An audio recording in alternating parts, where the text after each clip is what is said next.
future is now.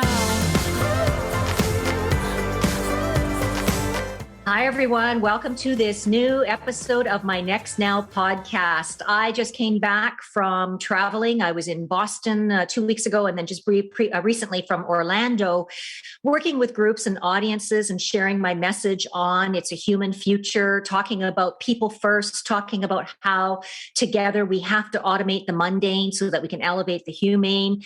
And in my presentation, I always talk about how we are responsible. We can't control other people's opinions. We can't control what other people are going to do. We can control our response. And I choose the word response versus reaction because reaction is always about pushing back or getting defensive or taking things personally, versus response, which is being receptive to others' opinions, framing what we're going to say, making sure that what we're going to say is moving us forward, being creative with our answers and our solutions.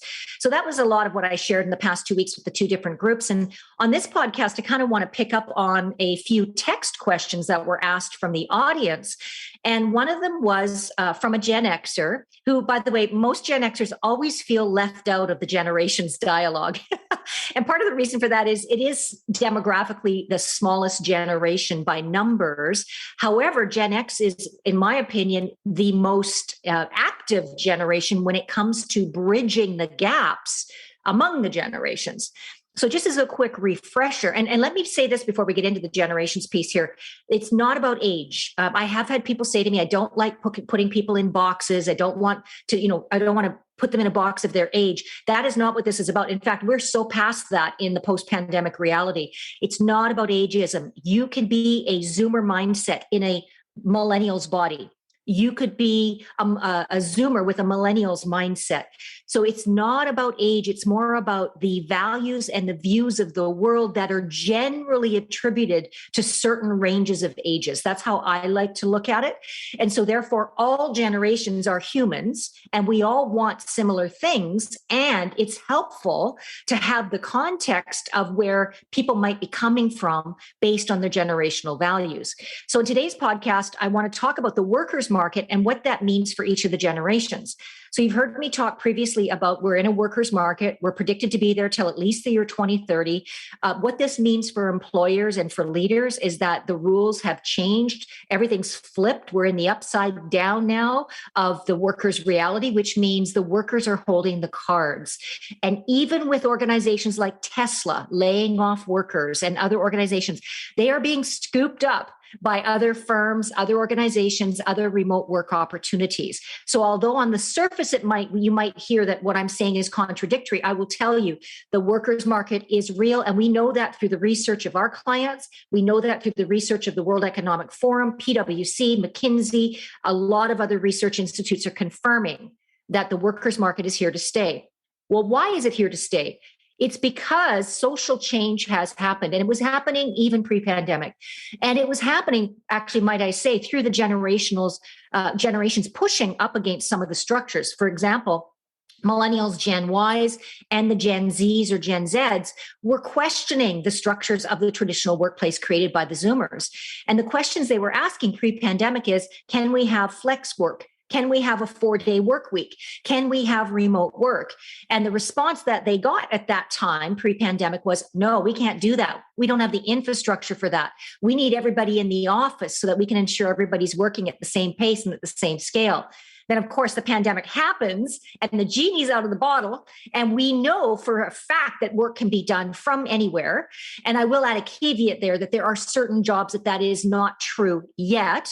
And I'll talk about that as well, because there are questions around the inequities of people working in office or in a fixed location versus working from anywhere. We'll talk about that in a few moments. But I don't know if you know this, but right now, Zoomers are going through a renaissance of what we call returnship. So you've heard of internship for younger millennials and younger generations learning in order to get a job. A returnship is language being used for Zoomers that are being called back in numbers, in scale, to come back and work on project-based elements of the business. And in fact, we predicted at Next Mapping 10 years ago, I said, baby boomers will not retire. They will maybe retire from a job that they've been in or a role that they've been in for 30 plus years, but they will not retire the way their parents did. They will refire by going back on projects or starting their own company. And the reason for that is our longevity, our lifespan is being increased, but also the gifts and talents that baby boomers have and the experience is unparalleled. And so we need their intelligence, we need their knowledge transfer. And so over 3 million Americans who retired early during the pandemic are opting to go to a returnship. 3 million. So when you think of the worker shortage, this is a positive thing. The opportunity here for organizations is to stop looking at work through the traditional lens of 9 to 5 or full-time positions. That's archaic. Now we need to be looking at work from a very holistic perspective. We need to be looking at the work and going, is this necessary to be a full-time position? Can this full-time position be hybrid, in office and remote? Can this full-time position be fully remote? If this full-time position is fully in office, what are the perks, the benefits, the time off? Can we give those in-office folks the 4-day work week? Can we give them extended vacation? These are the opportunities that this new work structure and the worker shortage is creating for everyone. Now, it's interesting because retirees, even the name retiring feels dated and outdated for who we are now. I'm a Gen X Zoomer cusper. I'm turning 59 this year. And so as a Gen X Zoomer cusper, the mentality is we've got lots of energy and lots to give, but we want to have a life first. We want work to fit into our life. And that's where project-based work and coming back for specific projects is very appealing to our demographic.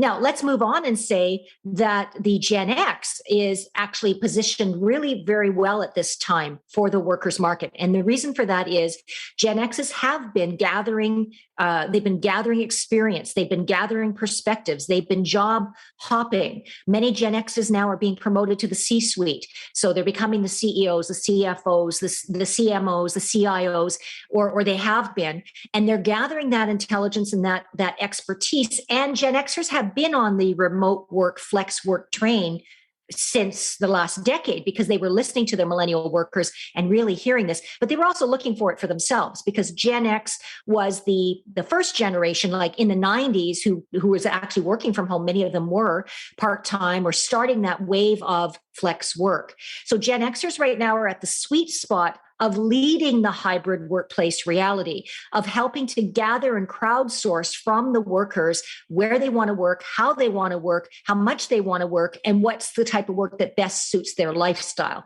For example, it may not be full-time. It might be part-time. It might be 2 CEOs co-sharing the C-suite. It might be 4-day work weeks, It might be remote work only. It might be, but there's an opportunity right now in a renaissance of workplace transformation to really customize the workplace to meet this workers' market reality. Then you look at the millennials and the Gen Ys, and they have been in the last decade kind of quietly going, okay, well, if an employer can't give me what I want, I'll just go and start my own business. And of course, I have many Zoomers going, well, how can they afford to do that? Well, guess what? The bank of mom and baby boomer generation, or the bank of mom and Gen X generation. And so when we look at it from that lens, the millennials, the Gen Ys are pretty self-actualized because they were the ones who were saying a decade ago, I want a life first and I want work to fit in. So you're more likely to hear from a millennial or Gen Y. They're achievement oriented. They want to get ahead, but they want to start a business. They want to be a stakeholder in the business. They want to have a say around the hours. They want to have a say about WFA, working from anywhere. And so that generation is really I would say your opportunity right now for looking at succession planning for those full-time positions or for those hybrid positions. And then looking at your Gen X and your boomers as the project-based or contract-based or callback-based workforce. So these are some things just to think about. Gen Z or Gen Z, they're seeking to find any job that can be done virtually, and they're seeking to transform industries so that a lot of the jobs can be done remotely, including, for example, one of the groups I spoke for was the hospitality industry, and they have technology called Bella, and there was other technologies there where, you have self check-in when you get to the hotel through AI and automation. You can get your keys dispensed and go in and do that. You can have self-delivery delivered autonomous room service. Like there's all sorts of technology innovation that's happening in the hospitality industry. And where you might think, well, that means there won't be jobs. That's untrue. You still need people who have both technology knowledge and elevated customer service knowledge to work with that technology and with that people first focus on the customer. So Gen Zs are looking at that. Gen Zs are saying, hey, Gen Zs, they're saying, hey, how do we leverage technology beyond its current applications so that we are really automating the mundane, elevating the humane? And then for their work, they're looking at how are they making themselves indispensable from a WFA perspective, work from anywhere. And then we have the new generation. I've been talking about this for the since the pandemic happened, Gen C, Generation COVID. That's all your kids that are under the age of 20. So where millennials saw their parents work, with more technology, Gen Z saw parents work remotely more frequently. Gen C's, your Generation COVID kids, they've actually lived in virtual reality for the last 2 years of the pandemic. They've been homeschooled through the pandemic, many of them. They saw their parents do Zoom calls and run their business. They learned more about what their parents were doing for work because they were present with it being done out of the home. All of those things are shaping Generation COVID to look for ways to work on things that are exciting and are changing the world. So Gen C is looking to work in pods. So rather than work for workplaces, they're seeking work groups that are working on exciting things. So they're seeking work groups that are working on environmental transformation or health breakthroughs or human rights issues. So Generation COVID is saying if all these things happened during a pandemic, how can we connect the world on these causes by creating like-minded pods or communities? And so we have heard the community thing since social media has been been present for the last decade or so. But Generation C is really coming at it through the impact of isolation. All generations are much more aware of mental health, mental well-being. All generations are looking at how do we solve some of these mental health challenges that we're facing. And how do we increase diversity?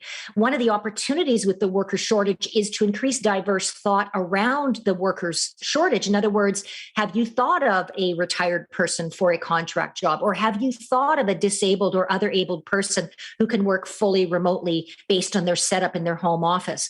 So really the workers market, I believe, is creating major transformation because it's forcing leaders and organizations, business leaders, to look at how the business is being operated, how to match the workers' wants and needs with the structure of the workplace.